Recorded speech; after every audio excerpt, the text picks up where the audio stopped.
19 अक्टूबर को भाजपा के आधिकारिक एक्स अकाउंट से एक अपमानजनक ग्राफिक पोस्ट किया जाता है। इसमें एक बस है जो कथित तौर पर आरजेडी और कांग्रेस की दिखाई जाती है। इस बस में मुसलमान सवार हैं और उन्हें इन्फिल्ट्रेटर्स यानी घुसपैठिया कहा जाता है। बस में मुसलमान अपने सामान और यहां तक कि एक बकरी लेकर बिहार में एंट्री करते दिखाई जाते हैं, जैसे वे बिहार पर हमला करने जा रहे हों। ग्राफिक का कैप्शन होता है, Congress and RJD's infiltrators express now heading towards Bihar. ये पोस्ट आई 19 अक्टूबर को, लेकिन 18 अक्टूबर को बिहार में एक रैली आयोजित की गई थी, जहां केंद्रीय मंत्री गिरिराज सिंह ने खुलकर देश के मुसलमानों को नमक हराम कह दिया। मैंने कहा मौलवी साहब, मुझे नमक हरामों का वोट नहीं चाहिए, और कहा कि उनकी पार्टी को ऐसे लोगों के वोट की जरूरत नहीं है। तो आइए जानते हैं, क्या मुसलमान नमक हराम हैं? क्या वो भी मुसलमान नमक हराम हैं जो सेना में भर्ती हैं, पुलिस में सेवारत हैं, अधिकारी बनकर देश की सेवा कर रहे हैं? और क्या वो भी मुसलमान नमक हराम हैं जिनके गिरिराज सिंह की पार्टी से संबंध हैं? क्या मुसलमान टैक्स भरने के बाद भी नमक हराम है क्योंकि वो बीजेपी को वोट नहीं देता इसलिए? तो उन तमाम हिंदुओं का क्या जो नरेंद्र मोदी या भाजपा को नापसंद करते हैं और उन्हें वोट भी नहीं करते? क्या वो भी नमक हराम हो गए? और जानेंगे इस चुनावी माहौल में बढ़ रही हेट स्पीचेस पर चुनाव आयोग का रुख क्या है। ये सब कुछ फैक्ट्स एंड फिगर्स के इस एपिसोड में आई विल एक्सप्लेन। नमस्कार, मैं हेमंत और आप मॉलिटिक्स देख रहे हैं। 18 अक्टूबर को बिहार में एक रैली होती है। गिरिराज सिंह एक मौलवी से कथित बातचीत का हवाला देते हैं। वो कहते हैं कि उन्होंने पूछा कि आयुष्मान भारत कार्ड मिला या नहीं मिला। मौलवी ने हाँ कहा। फिर पूछा कि उसमें धर्म लिखा है या नहीं। मौलवी ने कहा नहीं।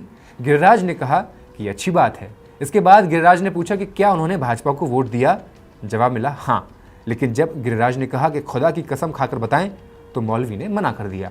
इतना कहने के बाद गिरिराज सिंह ने सीधे कहा कि मुस्लिम समुदाय चाहे केंद्र सरकार की सभी योजनाओं का पूरा लाभ उठा रहा हो, फिर भी भाजपा को वोट नहीं देता, और जो किसी के उपकार को नहीं मानता हो उसे नमक हराम कहा जाता है। नमक हराम क्या बोलते हैं? उन्होंने स्पष्ट रूप से कहा कि बस इसलिए हमें ऐसे वोट नहीं चाहिए। फिर उन्होंने बिहार में एनडीए सरकार के कामों का हवाला दिया कि सड़कें, अस्पताल, बिजली, पानी जैसी सभी सुविधाएं मुसलमान भी ले रहे हैं, फिर भी उनका समर्थन भाजपा को नहीं मिल रहा। अब दिलचस्प बात यह है कि भाजपा ने अभी तक खुद को इस बयान से अलग नहीं किया है और इसे गिरिराज सिंह की निजी राय भी नहीं बताया है। अगर किसी और समुदाय या जाति के बारे में ऐसा बयान दिया गया होता तो पार्टी शायद तुरंत पल्ला झाड़ देती, लेकिन इस मामले में चुप्पी साधी हुई है। इसका कारण साफ है, ये बयान पार्टी के मूल स्वर के अनुरूप लग रहा है। अब सोचिए, अगर गिरिराज सिंह के हिसाब से मुसलमान भाजपा की योजनाओं का लाभ लेने के बावजूद वोट नहीं देते इसलिए वे नमक हराम हैं, तो इस तर्क के आधार पर कर्नाटक के अलावा पूरा दक्षिण भारत भी नमक हराम हो जाता है।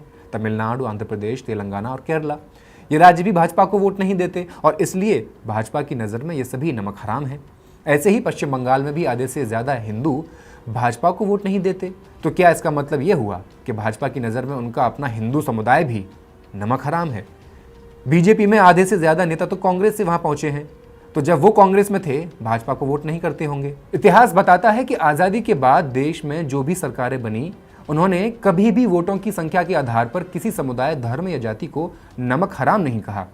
चाहे किसी सरकार को जितने भी वोट मिले, उन्होंने कभी अपने नागरिकों की पहचान और सम्मान को राजनीतिक दमन का शिकार नहीं बनाया। लेकिन 2024 के लोकसभा चुनाव के आंकड़े बताते हैं कि भाजपा को सिर्फ 36.56% वोट और उसके गठबंधन एनडीए को 42.5% वोट मिले। यानी मोटे मोटे तौर पर देश के 57.5% वोटर्स भाजपा और उसके सहयोगी दलों के खिलाफ गए थे।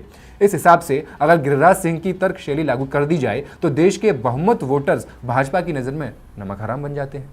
दरअसल दुनिया के तमाम लोकतांत्रिक देश हमेशा से वेलफेयर स्टेट रहे हैं, और अगर केवल भारत की बात करें तो आज़ादी के बाद हर सरकार की कल्याणकारी योजनाएं सिर्फ जनता के लिए ही रही हैं।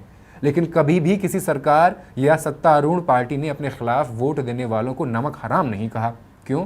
क्योंकि ये योजनाएं किसी प्रधानमंत्री की पुश्तैनी संपत्ति या किसी पार्टी के समर्थकों के 10 करोड़ रुपए से नहीं चलती हैं।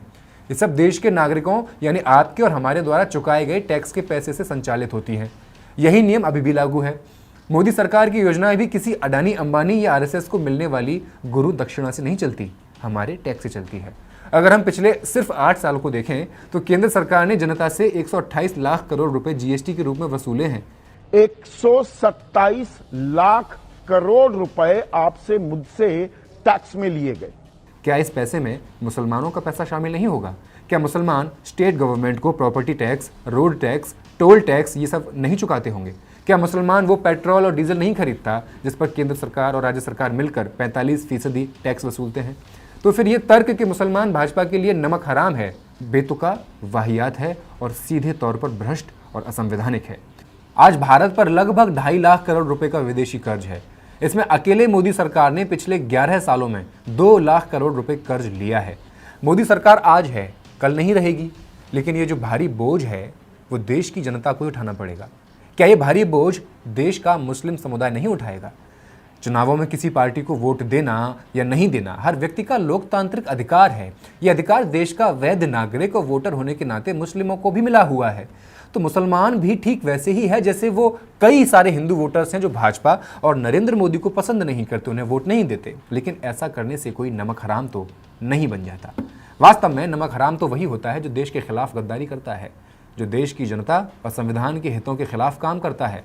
आप ही सोचिए, भारत में रहकर भारत का खा पीकर पाकिस्तान की खुफिया एजेंसी के लिए भारत की जासूसी करने वाले लोग कितने खतरनाक हो सकते हैं। केवल 2013 से 16 के बीच गृह मंत्रालय के डेटा के अनुसार 46 ऐसे मामले सामने आए। इसके बाद के 9 सालों में ये संख्या अनुमानतः 150 से ज्यादा हो गई है।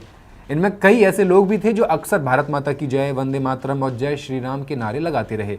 यानी बाहर से देखने पर तो देशभक्त लगते थे, लेकिन अंदर से देश के खिलाफ साजिश कर रहे थे। बिल्किस बानो के गुनहगारों को माला पहनाने वाले लोग किसे नमक हराम कह रहे हैं? देश को आज़ादी दिलाने वाले की छाती में गोली दागने वाले लोग किसे नमक हराम कह रहे हैं? पिछले साल भी गिरिराज सिंह ने जेडीयू के सीतामढ़ी सांसद देवेश चंद्र ठाकुर के बयान का समर्थन किया था, जिसमें ठाकुर ने कहा कि वो यादव और मुसलमानों के लिए कोई काम नहीं करेंगे क्योंकि उन्होंने उन्हें लोकसभा चुनाव में वोट नहीं दिया। अब नेता तो नेता, पूरा सिस्टम मिलकर ये चुनाव विपक्ष से लड़ रहा है।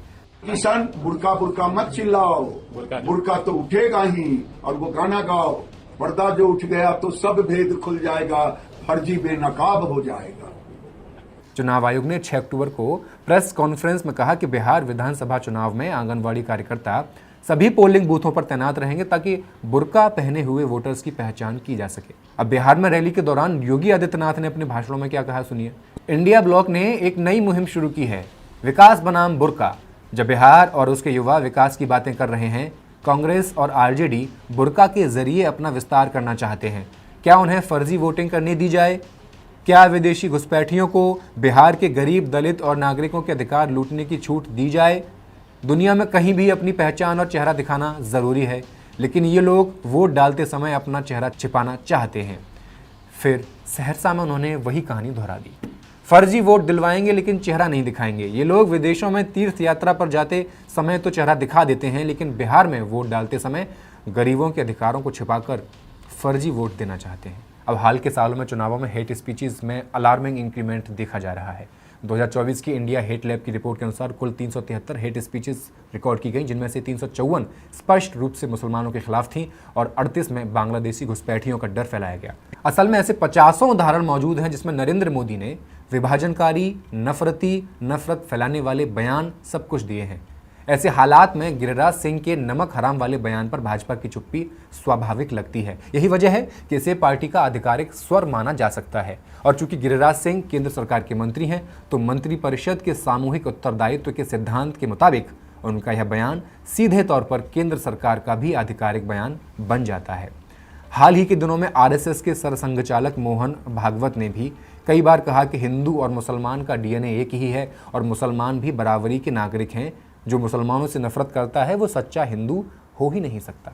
लेकिन जब गिरिराज सिंह जैसे निष्ठावान स्वयंसेवक ने मुसलमानों को नमक हराम कहा और उनका वोट खारिज करने की बात कही, तो आरएसएस की ओर से कोई प्रतिक्रिया क्यों नहीं आई? मतलब आरएसएस गिरिराज सिंह के बयान से सहमत है और मोहन भागवत के शब्द दिखावटी हैं। जहां तक चुनाव आयोग की बात है, एक समय था जब ऐसे नफरती बयानों का संज्ञान लिया जाता था और एक्शन भी लिया जाता था, लेकिन अब पिछले कुछ सालों में चुनाव आयोग खामोश बैठा है और उसकी निष्पक्षता पर सवाल खड़े हो रहे हैं। अब ऐसा लगता है कि चुनाव आयोग भी सत्ताधारी पार्टी के गठबंधन का सदस्य बन चुका है। मुख्य चुनाव आयुक्त के बयान भी अब राजनेताओं की तरह राजनीतिक रंग ले लेते हैं। यही कारण है कि जब चुनाव आयोग पर सवाल उठते हैं तो सत्ताधारी पार्टी के प्रवक्ता तुरंत मैदान में आकर उनका बचाव करने लगते हैं।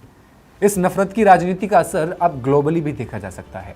दुनिया भर में बसे भारतीय समुदायों के खिलाफ वहाँ आवाज़ें उठना शुरू हो चुकी हैं। अमेरिका में, अरब मुल्कों में लोग कहते हैं उनको यहाँ रखना ठीक नहीं है। जो लोग आज छोटी सी राजनीतिक जीत के लिए लोगों की शख्सियत और इज्जत को खेल बना रहे हैं, उन्हें समझना चाहिए वोट तो बदल सकते हैं, मगर एक मुल्क की शान और उसकी मासूमियत की कीमत इतनी सस्ती नहीं हो सकती। कल जब वही दुनिया हमारे नागरिकों को वापस भेजेगी, जब हमारी बहन बेटियों और मजदूर नफरत के बूते घर लौटेंगे, तब वो जीत किस काम की होगी। बिहार में वोट 6 और 11 नवंबर को होने वाले हैं, लेकिन सबसे बड़ा सवाल यह है क्या चुनाव आयोग इस बार उन नेताओं के खिलाफ कार्रवाई करेगा जो चुनावी लाभ के लिए नफरत फैला रहे हैं, या फिर पहले की तरह आंखें बंद कर लेगा। बहुत बहुत धन्यवाद।